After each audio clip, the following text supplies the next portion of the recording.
creative minds behind Twisted Metal. Please join me in welcoming tonight's guests. We have actor and executive producer Anthony Mackie, actor Stephanie Beatriz, actor Joe Cianoa, executive producer Mark Foreman, executive producer Jason Spire, and executive producer Carter Swan.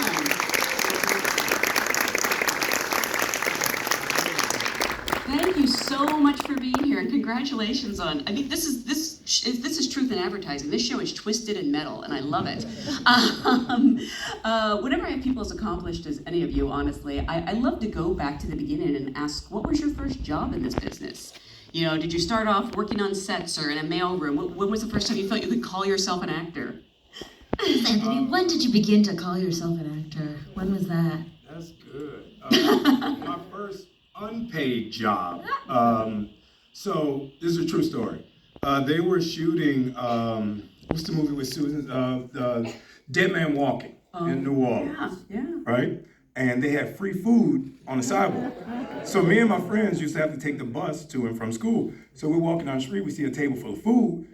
We go get some food, right? And the guy says, hey, you guys get back over here. You know, we're ready to shoot. Come on. So they put us in, like if you watch Dead Man Walking in the beginning, there's like this huge scene where she's walking through the projects and all these kids running around. I was in that scene. No way. Are you credited at all? Or? No, I was running through. I saw a table of food. That was my first job. So your first movie ever was an Oscar winner out of the gate. Classic. Yeah. Classic. Whereas mine was a children's theater tour of a musical version of Ferdinand the Bull. So that's the difference in our careers, I guess. Did someone play the bull, or was it like a puppet? But there were various bulls. I was one of the bulls. I love it. I don't, it's not a bright spot in my career, but it got me here. If you can survive children's theater, you can survive anything. Yes. Yes. I started the minute I put on the clown mask and showed up on set to do this. So, I don't really have that great of a story yet, but I'm working on it. But I mean, other than that, I did a little stunt work for CBS back in the day, so I've been blown up a few times in a few miniseries. So I would be so mad if I get the script and it says you're doing a stunt and I show up and I have to do a stunt with him. I'm like, somebody needs to be vetted. Yeah, I managed to make it through the process, so it worked out well for me. No school plays or? Yeah, I did Oliver Twist. No way. Yeah, I remember the school play. I played Fagin, which people thought I was, everybody said, you should be Bill Sykes. I'm like, listen, I got more range than that, man. I think I can. I was like, that's messed up. First off, I never give off that vibe, so I don't know why y'all saying that. But, Trying to make the villain already? Let's hit an accent. Bro, it was bad back in the day. I won't even attempt it now. Hello, Governor. Hello, sir. Yeah, it was real over the top. I mean, real East London, man. For you? I started off as a PA on Room Raiders. What Raiders? Room Raiders. Never even heard of this. You haven't? Very nostalgic show. And That's a dope show, man. So I started unscripted. Yeah. Oh, okay. Yeah. It was a reality show? A reality show for MTV. Oh, wow. Well, And that's why it was insane. Yeah. So it was a funny reality show. All reality. Tell us All Managed to be. And Jason, for you? Does anyone remember Romper Room? Yes. I was the big brother. Oh, wait, no, wait, are you My serious? sister was on it, so Mindy. You I was were a big brother on an episode. That was it. Oh my God, did you want to have an acting career? No, not at all. Wise. For you? I was a set PA and driver for the director on this old Fox movie called Joyride, that J.J. Abrams produced. Steve Zahn? Yeah, I love that movie. And I just remember everybody going like, I'm so glad this is the first movie you've worked on, because trust me, it's all uphill from here. This is the hardest shoot I've ever done in my life. Yeah. No, I actually really like that movie. It is very messed up, and I can actually see a parallel between that and this. Stayed on the road. I like those road shows. Well, again, congratulations on this show. I only recently learned that this is based on a PlayStation series because it translates so well to the screen, especially when filtered through Rhett Reese and Paul Wernick and Michael John Smith. For the EPs, can you kind of talk about how you first became familiar with the story? Were you fans of the game? And not every game lends itself to other mediums. How did you see it as a series? Yeah, I mean, when I came in to start PlayStation Productions, it was one of my favorite games when I was in college. I really loved it, and it was very nostalgic for me. And so when I got to PlayStation, I called the people I asked my boss, has anybody raised their hands for any of our properties that I should know about? And they said, yeah. Will Arnett's company's interested in doing Twisted Metal, and Sony Television is interested in it too. So they hooked me up with Mark, and we started from there. And then they gave us a list of potential writers, potential creatives to work with. And it kind of is in Hollywood. There's this list, and at the top of the list is Rhett and Paul. And we're like, well, let's just go get the pass from them. Those guys are too busy. They'll never want to do it. But they're so perfect for it. And unfortunately for us, they got back to us. It's Rhett Reese's favorite game of all time. Wow. And him and I literally had the same story of falling asleep on our friends' couches playing it in college. And so that's how it started. Is with us, and then Mark. Yeah, I played a ton of the game as a kid and kept calling PlayStation over and over. And Carter and I talked a lot about what this could be as a series. It's an older game, so we weren't necessarily sure Rhett Reese and Paul Merck were gonna want to come on board for a dated franchise. But I think this team, everyone involved in this team is really excited about it, has played the game a little bit as kids, it's nostalgic for them. Well, what made you specifically see it as translating to the screen though? Because there's some games I love that's aren't they're not going to make good stories. I think it's the characters. Yeah. Because I think everyone could relate to the characters in some capacity, even though they're insane. But it allowed us to play around with the world a little bit, because there wasn't that much there at the point. Yeah. No. Yeah. Who all relates to Sweet Tooth? Come on. Well done. Jason, for you? I was a fan of the game as well and played it often. And I remember when they called to try and inquire about Anthony doing it. And all I could think of was, how do you make a game out of a bunch of cars blowing each other up? And as Mark said, it boiled down to the characters. And Michael Jonathan Smith wrote this great script, and that Rhett and Paul kind of helped him with and oversaw. And Anthony and I talked about it a lot, and he's got great stories about playing the game with his kids and nostalgic moments there. And I think it's a nostalgic game that we all had connections to. Mm. And Anthony, for you, what interested you in coming aboard not only as an actor but as a producer? I felt something very unique about this property, just simply because it was a blank slate. If you played the video game, there wasn't, John Doe is from here, and John Doe had a sister, and John Doe loved this. No, it was just John Doe, shoot him. So it was really just a blank slate where we can go as far as we wanted to go. And there were some places we went that were really far that luckily nobody saw. But we really, I felt like there was huge potential there to take the story and take the character and really make him into something unique and fun, because it wasn't a black dude on a video game. Mm-hmm. So there was a whole spin, different twist, feel I could bring to him and make that world a real world. Mm-hmm. So that was something that was the biggest thing I was excited about. I mean, his name is literally John Doe, and he has no memory. He could be anyone. That's what I love about him. He could be anybody. And that's one of the things I've said since, we first came on board with this. Let's not limit ourselves with the idea of what we think the game should be from the game. Because the game, every incarnation of the game was constantly evolving and changing. The characters were constantly evolving and changing. So we could literally, the only character we had to get precise was him. An easy job to find that. Yeah, 100%. So you played the game with your son? You were familiar? I did. I grew up playing the game. I was a Super Mario dude. Like, don't get it twisted. I ended Mario 1 every night before bed. I knew all the cheats, everything. I crushed it. But my hand-eye coordination ain't that good with driving and shooting. So I couldn't figure out how to beat Twisted Metal. I couldn't figure out how to win. Even now, we had a thing where we were playing, and I lost every single round. I'm like, I'm the fucking star of the show. I shouldn't win. Let me win one. You know? So I'm not good at the game at all. And you played it with your son? Is that your son who also appears as the young version? That's my son that plays Little Me. Yeah. Oh, that's Yeah. So, funny story. His acting teacher now was my acting teacher when I was a kid. So I walked, and wasn't a good kid. I walked into class for his first day, and she's calling out the roll, and she goes, Anthony.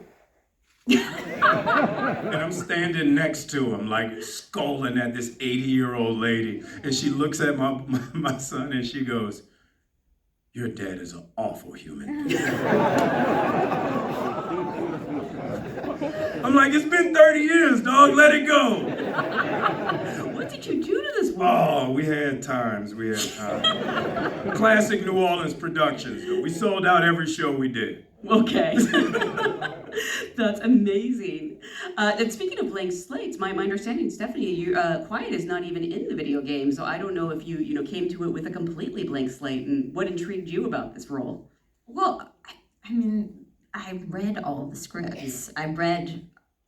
Initially I read the pilot, or the first script, and then I asked MJ to tell me more, because she really is just quiet in that first episode. So I wanted to see where the character was going and what the arc of the show was going to be, and what he was trying to do as a writer and what the team was trying to do. And to me, it was this incredible mix of like really hard comedy and a love story sort of wrapped in the middle of it, with my character, who gets to expand and develop over the course of the episode. So I thought it was really thrilling and exciting. Not to mention the sort of social commentary that's very gently threaded through, and nothing's hitting you over the head, but if you're smart, you see it. Yeah, I was just really excited to play this role, and to be able to, like Anthony said, all of it was a blank slate. I mean, it was really, even the relationship between the two of them, it's written on the page, but Anthony and I really had a lot of freedom in improvising and developing that relationship as we went through the series. Even though the scripts were already written, we got to add in a lot of their relationship together. I actually want to ask about that, because the chemistry between you two is so great as the show goes on, and chemistry is such a weird, undefinable thing.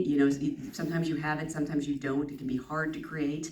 I don't know if there was any kind of read between the two of you before you got to the set, or if you knew each other at all, or it just sort of instantly happened.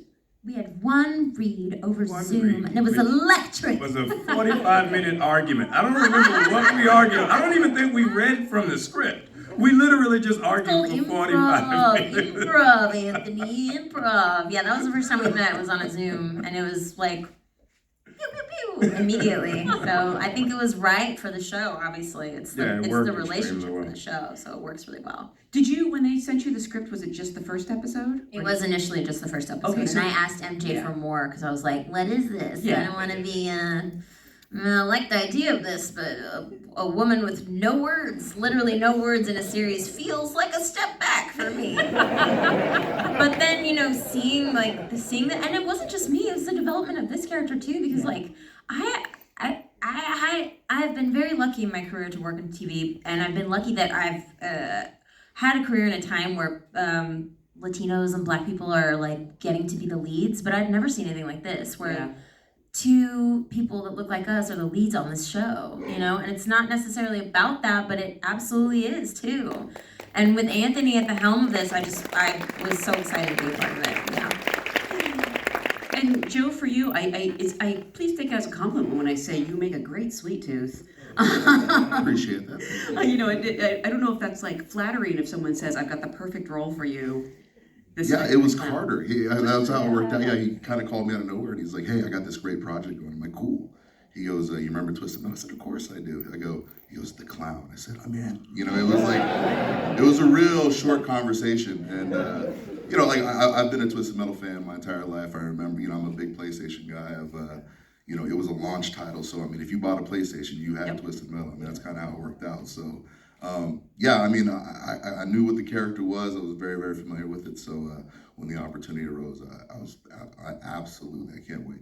I mean, your physicality is so amazing in this show, and it's both, you know, it's intimidating, but you're also very graceful, I have to say. Well, listen, I have a long, my family still to this day, I've been a Polynesian dancer for my entire life. My brother still runs our group down in Huntington Beach, and he's still going strong. And yeah, I had a career in that far before I stepped into the ring and or ever on the screen here for Twisted Metal. So yeah, I've a little bit of experience. I've done my fair share of getting down when I need to.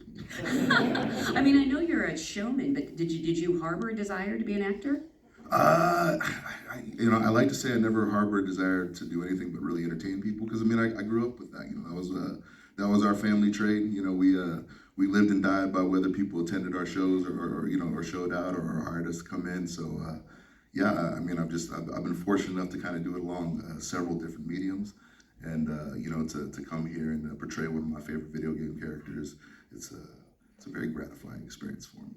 I think we have to say the way he did it was something Phenomenal. Crazy. Like, Phenomenal to watch. and you know, whatever, I don't care. But he showed up. I mean, everybody knew Will was gonna do the voice, and you know, Joe was gonna do and what you did was like some amazing Commedia dell'arte type shit. Yes. Like it was some Moliere type, like some unusual type shit for you to be on set doing and moving and shaking the way you're doing, and still giving all the lines and giving an amazing performance, knowing it was going to be voiced over just to support us as actors. 95% of the business couldn't do what he did, and it was every day I came on set, I was like, this dude is acting.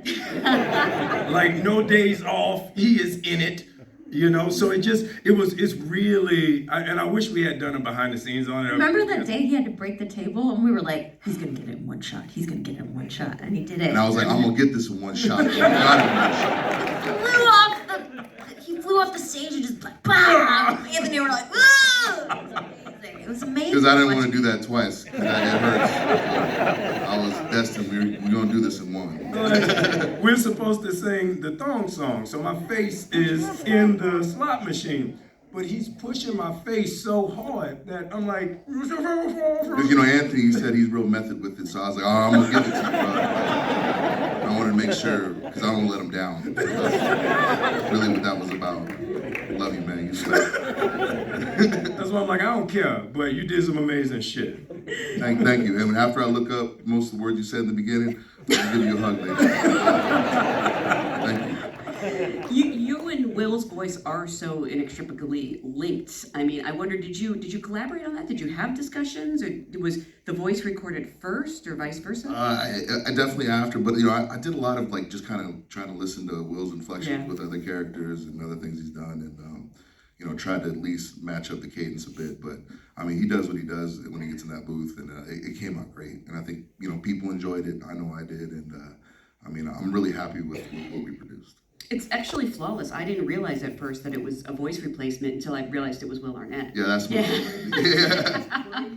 And I did have a moment where I was like, it sounds like Will Arnett. And I like put it all together. So yeah, no, that's fantastic. I mean, your whole cast is terrific. I love seeing Thomas Hayden Church and your scenes with Nev Campbell.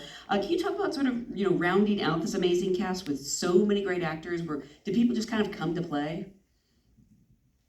Yeah, I mean, I think we wanted to make a show that felt really big, right? And with the casting, you wanted these other people who come in and are powerful in the show to be sort of, our goal was to make them, get people who were sort of iconic, right? Get people who felt like they were up to the level of Anthony and Stephanie and Sweet Tooth. And with these kind of shows, you want people, especially when they're the nemesis or threats, to feel like credible threats. Right? I beat these guys over the head with it all the time, but I call it the Star Trek dilemma, right? You remember in Star Trek when Kirk and Spock and Bones would go down to the planet and there's the one guy in the red shirt, and you're like, that dude's dead every time, right? Like, we wanted people to show up that you're like, I don't know, I think they could win. Like, I think they could beat him. You know, and Anthony's so big now, you know, with his other job, and Stephanie's so big. So we really wanted to, like, make sure the people at the level who came on were all these people that were really strong, big characters, and, like, felt like they came from their own movie or show. Right? Thomas Hayden Church definitely had a presence on screen, you know, terrifying. He's fantastic. I accidentally spit in his face, for real. Accidentally? when did that happen? Is it... In the scene where I spit in his face. Oh! Well, again, method. And as actors, it must be so nice to, like, you know, show up on set and find out you're going to be playing a scene with Ned Campbell or something that day.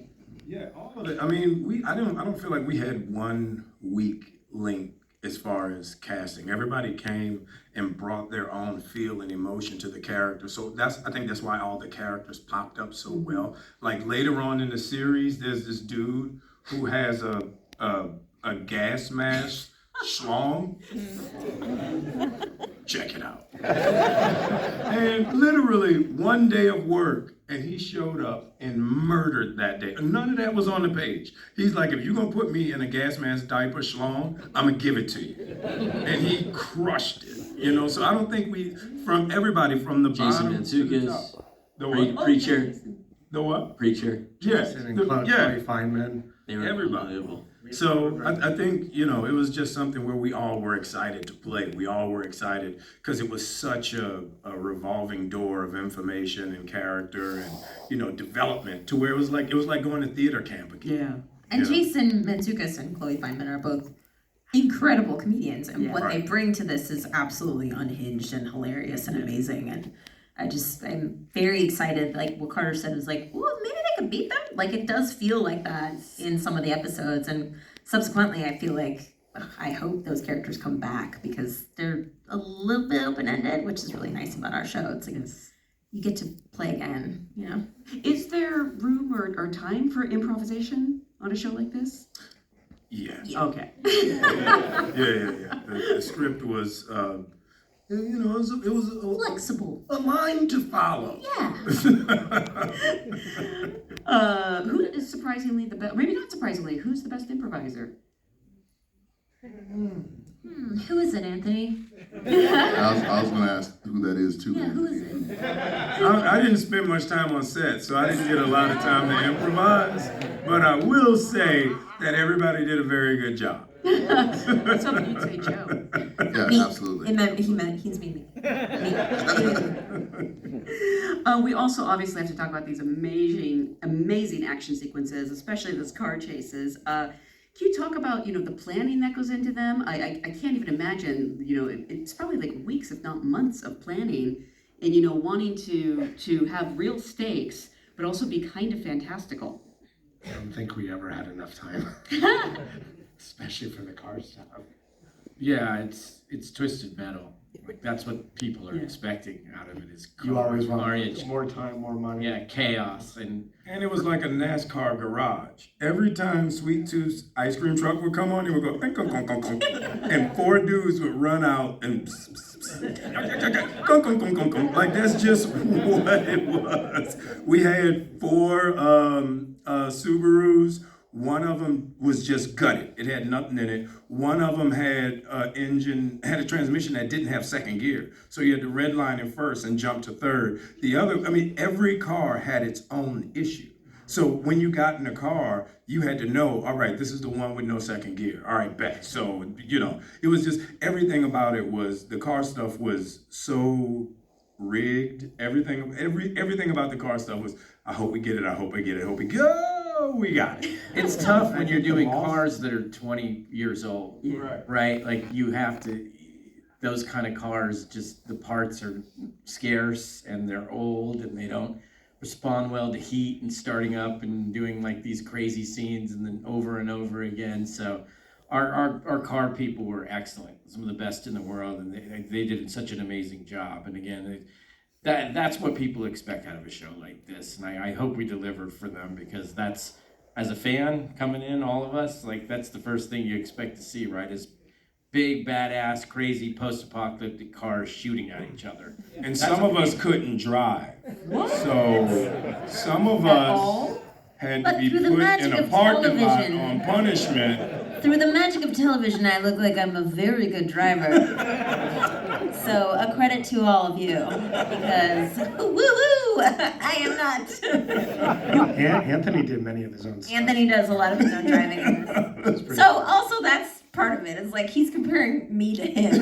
Like he's like basically a professional driver.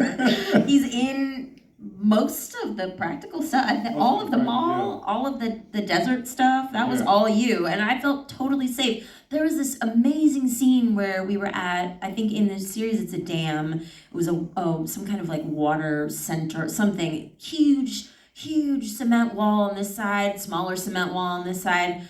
Anthony has to go zipping down backwards, right? And then flip the car around. And he was like, "Are you okay?" I was like, "I'm fine. You're behind the wheel. Like, I feel great." It was amazing watching him drive. I cannot do it. But that's why I improvise. It was very special. We were at the parking lot at the airport. And we're like, all right, let's get the cars out. Let's just drive around this like arena-sized parking lot. You can't hit anything. You can't hit anything. Wall. You could hit the wall. She gets in the car. You can hit the wall, What are guys. you doing? There's nothing out there. No way. Again, It was the magic of classic. TV. You know how to drive, you're just not good at Yeah. it? Okay. But at some point you pass the test. Sure. Okay. What is it like as someone who imagined this show from the start to see kind of your vision come to life, off of the video game screen and practically? Well, I can say for me, like the first week I was there, they're like, "Hey, listen, we're gonna jump this ice cream truck through that sign and blow it up at the same time. Do you want to be in the car?" And I was like, "Absolutely." And me and the stunt people got along great after that. Like, they're awesome, and it's one thing to get to play Sweet Tooth, but the first thing you do is jump your car through exploding stuff. I was like, man, if this is day one, man, I'm gonna love this, and it ended up working out that way. So it was pretty awesome. That's amazing. Mark, for you as someone who envisioned this on screen from the beginning. Yeah, it's unbelievable. I mean, to play, you had to infuse some of the action from the video games, into it, and to see it to come to life was surreal, for the fans as well. I know you've already been picked up for a second season. I don't know yet. I thought it was public knowledge. No, you dropping dimes. Go I'm ahead. dropping that. Well, that's what I learned from the internet. So I assumed if I knew, everyone knew. So maybe you can't answer this, but what would you like to see happen in a second season? Everyone's so nervous. It's like Marvel, we're not allowed to talk. Yeah. You must be so good at keeping secrets with all your various jobs. I'm very good at not talking about work. That's why when people come up and ask me about work, I'll talk about anything Yeah. but work. That's I why. love to hate my job. I don't understand why your acting teacher didn't like you. This lady was so mean. She was just mean to kids. Oh, one of those.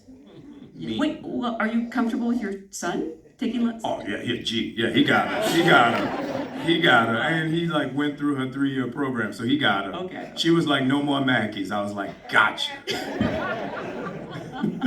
Oh my gosh, I know that you probably went into acting and became a successful actor for other reasons, but doesn't it feel good to stick it to that woman? 100%. Yeah. 100. Okay. Last acting star. I hate talking about my job. We did a play called Waltzing Matilda, right? It's an old Australian folk story. So I got the lead in the play. It was a puppet play. Crushed it, right? So I got a standing ovation for my puppetry. She came out and I'm 8. She comes out and she says, "Everything I taught you is why you got that standing ovation. You should be clapping for me." I'm 8. Like a house should have fell on this woman and her sock should have rolled up under her. So I told my son, I'm like, "Get him." funny, but it's horrible. But he played Kevin Costner in the school production of Hidden Figures. No And way. he crushed it, and he would not let her limit him on his reproduction of Kevin Costner's performance. That's amazing. Did he do like a Kevin sort of imitation, mimicry? Whole suit, we got him the suit, everything. Standing ovation. Standing ovation. Yeah. That is He's amazing. the best Kevin Costner since Kevin Costner. Well, again, it's such a spectacular show. Can I just ask, has anyone seen it for the first time here tonight? Oh, quite a few of you. Okay, well, you're going to go home and watch them all now because they're all available on Peacock. There's also some amazing food out there. But I want to thank you for being a great audience, and thank you all so much for being here. Thank you guys. Come in.